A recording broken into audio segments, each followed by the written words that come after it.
Forest department का एक agenda था जिसके अंदर चीफ वाइल्ड लाइफ वार्डन एक पोस्ट रहती है।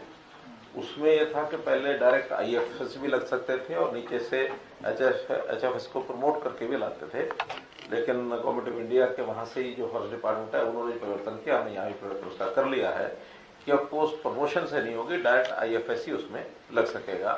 तो ये एक जो आपने कहा ना दबाव बनाना, तो ये एक अवसर होता है, लोग कोशिश करते हैं दबाव बनाने की, लेकिन हम लोग बड़े सरल तरीके से सबको बता देते हैं कि जो संभव है करना वो जरूर करेंगे, जो संभव नहीं है वो करना ठीक नहीं है।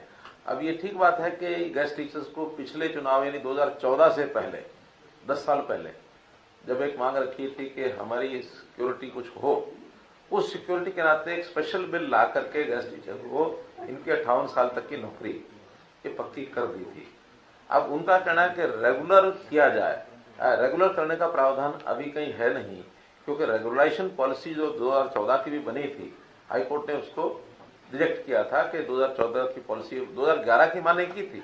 2011 की पॉलिसी के हिसाब से अगर कोई रेगुलर करने की किसी की स्थिति हो, पहले भी किए हैं आगे भी करेंगे, लेकिन 11 के बाद 14 को स्पेशली हाईकोर्ट ने कहा था कि आगे किसी प्रकार की कोई रेगुलेशन पॉलिसी स्टेट नहीं लाएगी, क्योंकि इसको बैक एंट्री माना गया है। रेगुलर भर्ती के नाते हमारा प्रोसेस सारा पहले भी चल रहा है, आज भी चल रहा है। हाँ, उस रेगुलर भर्ती को भी रोकने में एक गैंग लगा हुआ है, उस गैंग के साथ हमारी लड़ाई चल रही है। तो उस गैंग वो न रोक पाए तो हम हर दिन उसके ऊपर विचार करते हैं कि कहीं ऐसी कमी कोई ना रह जाए जिसमें फिर उनको कोर्ट में जाकर के और कोई बदमाशी करने का अवसर मिल जाए। हाँ जी, गैंग का नाम ही बता दीजिए। वो भर्ती रोको गैंग। HKRN इन सब समस्याओं की निजात दिलाने के लिए हमने निगम बनाया है, और वो आज भी उसकी जो उपयोगिता है वो उनको समझ में नहीं आ रही है। आज जो लोग जो उस नौकरी को कर रहे हैं, जो आउटसोर्सिंग पर जो उनके साथ अन्याय होता था, जो उनके साथ एक प्रकार से शोषण होता था, उस सब से बच गए हैं।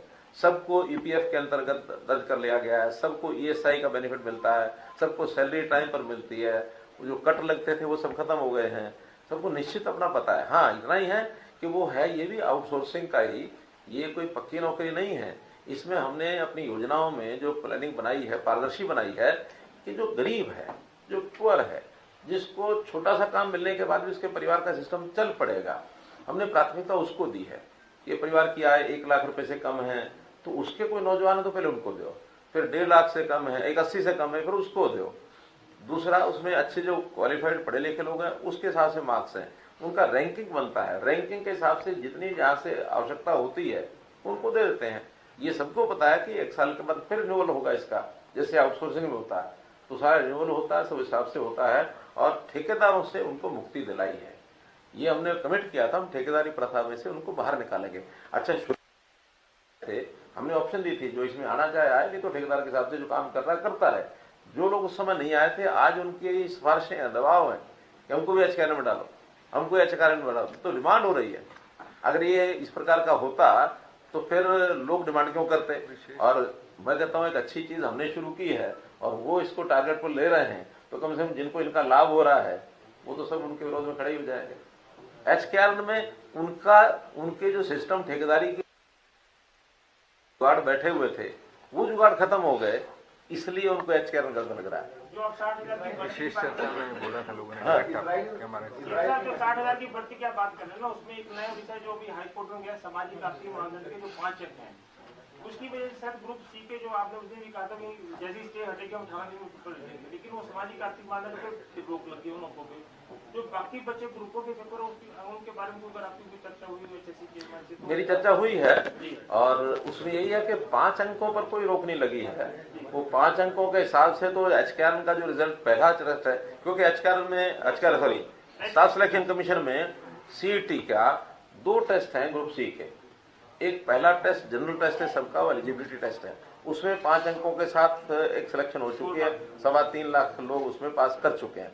जो सेकंड टेस्ट है उसमें 2.5 अंक उनको मिलने थे, तो सेकंड टेस्ट में उन्होंने कहा कि इस 2.5 अंक का फैसला बाद में देंगे, अभी 2.5 अंकों के छोड़ के बाकी रिजल्ट बनाकर और आप लोग अपना रिजल्ट घोषित कर सकते हैं, ले सकते हैं और बाद में रिजल्ट भी घोषित कर सकते हैं। तो 2.5 अंक जो सबसे नीचे वाले होंगे उतनों का रिजल्ट रोकना होगा, क्योंकि अगर 2.5 अंक का बेनिफिट मिलता है कि नहीं मिलता है वो कोर्ट जरा डिसीजन करेगा।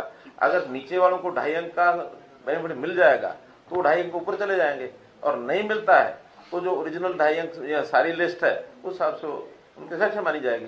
तो इसलिए छोड़ करके बाकी सबका घोषित करें। कब तक पेपर सारे कंप्लीट हो जाएंगे? अभी शुरू हो गए हैं, 56-57 तो रुका ही हुआ है, बाद में 31, 30 और 31 को कई ग्रुप्स के हो गए हैं। ये कुल मिला के हाँ, अब फिर हर सप्ताह 2-3 टेस्ट चलेंगे। सॉरी। तो अब बात करते हैं रिजल्ट कब आएगा ग्रुप डी का। भाई ग्रुप डी का रिजल्ट जनवरी के अंदर ही आ जाएगा, इसी महीने के अंदर ग्रुप डी का रिजल्ट आ जाएगा, क्योंकि अब सरकार के पास समय नहीं है कि सरकार रिजल्ट रोकेगी, क्योंकि 2 महीने हैं, जनवरी और फरवरी। मार्च में आचार संहिता लग जाएगी, तो सरकार जो भी है जनवरी में ही कर देगी, क्योंकि जनवरी के एंड तक ही आपका रिजल्ट आ जाएगा ग्रुप डी का, और फरवरी में आपकी ज्वाइनिंग हो जाएगी ग्रुप डी वालों की, देख लेना आप। तो ये मत सोचो कि लोकसभा के बाद ही भर्ती पूरी होगी, नहीं, भर्ती अभी जल्द ही पूरी होने वाली है ग्रुप डी की। जय हिंद दोस्तों।